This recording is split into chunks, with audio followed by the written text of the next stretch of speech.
Hello, Nokomis readers. Welcome to Nokomis Storytime. I've got an interesting book for you today, but first I need to give you a little bit of an explanation.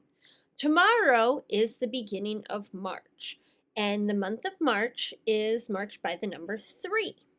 My family likes to celebrate something called Pi Day on March 14th. The reason for this is because the number pi is a squiggly little symbol that stands for the number 3.14, and then there's a whole lot of numbers after that. You use this number in order to calculate the area of a circle. Well, I got a silly little story that helps explain the meaning of pi and why we use it. It is called Cumference and the Dragon of Pi. This is by Cindy Neuschwander, illustrated by Wayne Grehan. All right.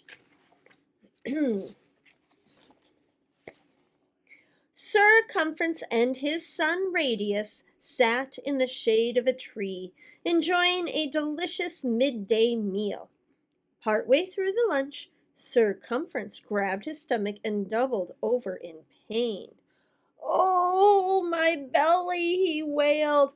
"It feels like fire. Radius, run to the castle, find the good doctor, and get me a cure."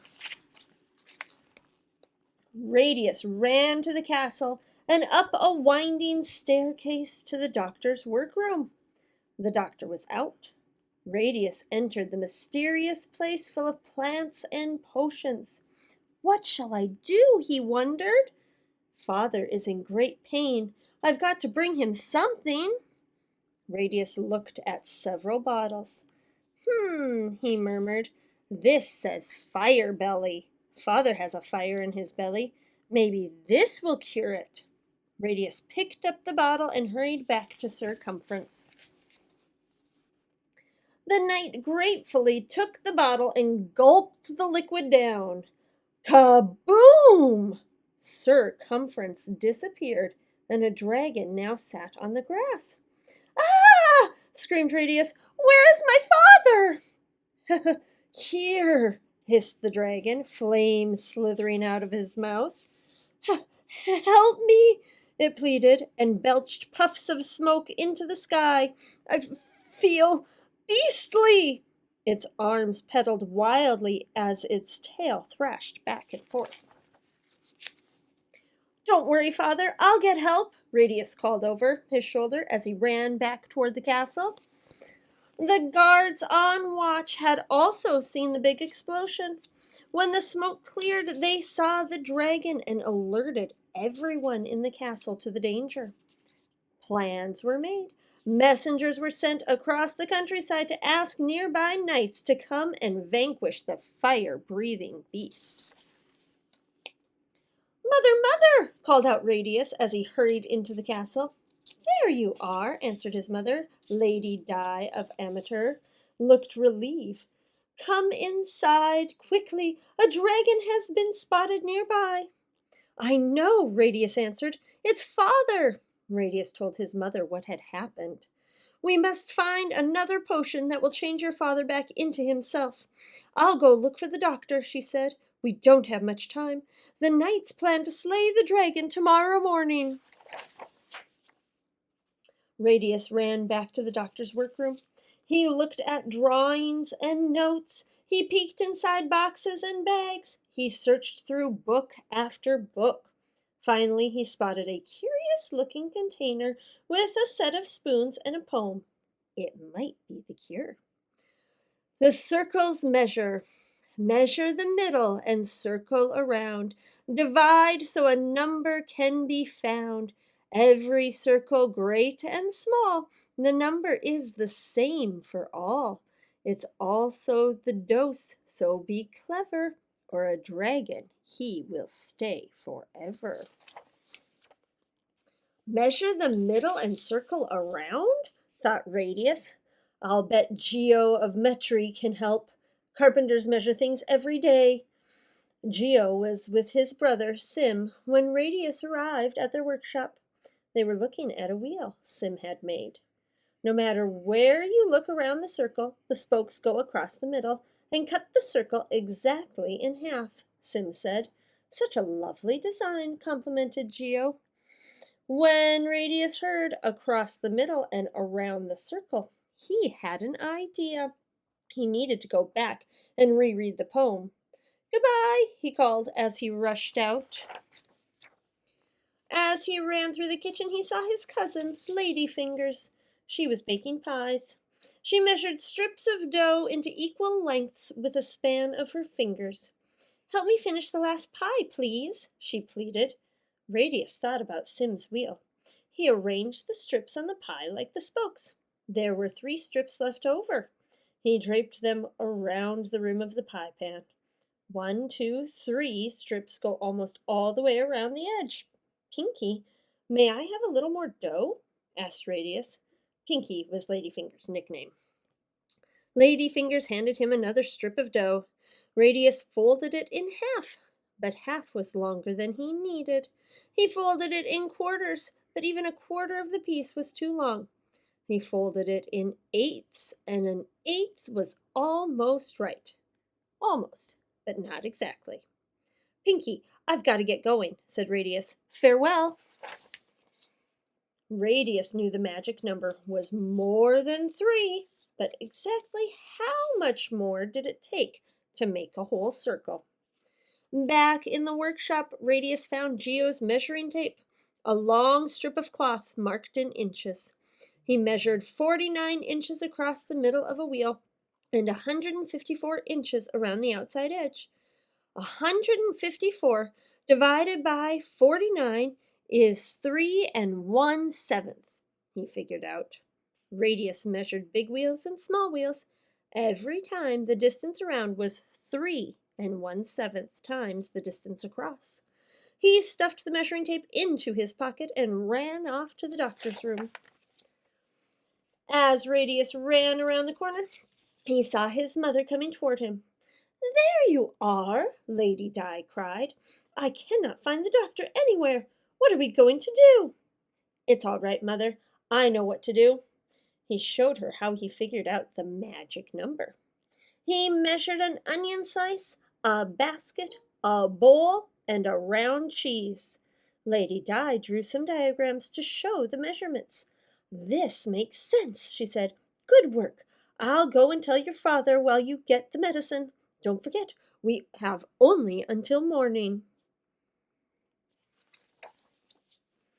Radius went back to the doctor's workroom to get the medicine. I think I understand these directions, he said out loud. But if I measure the wrong dose, Father will remain a dragon forever. I must be sure I am right, said Radius. He sat down to reread the poem. As he read, his eyelids slowly closed. Soon he was fast asleep. When Radius awoke, the sun was rising. Oh no, I must hurry, he said. He grabbed the medicine and headed toward the woods. The smoke and flames led him right to Sir Cumference the dragon. The sleeping dragon was lying in a circle with its tail in its mouth. Just then it opened one eye and hissed, Hello, son. Father, you're a circle too, but such a big circle. Radius looked at the dragon doubtfully. Could the distance around the dragon circle really be 3 1/7 times the distance across it? Just then, they heard the blaring of trumpets. Hurry, Radius, Lady Di said. The knights are coming. Mother, Radius said, hold this part of the tape while I measure across the middle of the dragon circle. Sir Cumference cried out, Why are you measuring my diameter? As he spoke, his fiery breath burned the measuring tape so that Radius could barely read the numbers. It looked like 7 feet, but was it? Together, Radius and Lady Di measured 22 feet around the outside of the dragon circle. Sir Cumference whimpered, Must you measure my circumference now? Radius quickly divided 22 by 7. The circumference of the circle divided by the diameter was 3 and 1/7. Now the knights were surrounding them with swords drawn. "Radius, Lady Di, we've come to save you," they shouted. It was now or dragon forever. Radius gave the creature 3 1/7 spoonfuls. Kaboom for room! A big explosion took the forest. When the smoke cleared, a hardy, human Circumference stood in their midst. Circumference leaned over and hugged his son.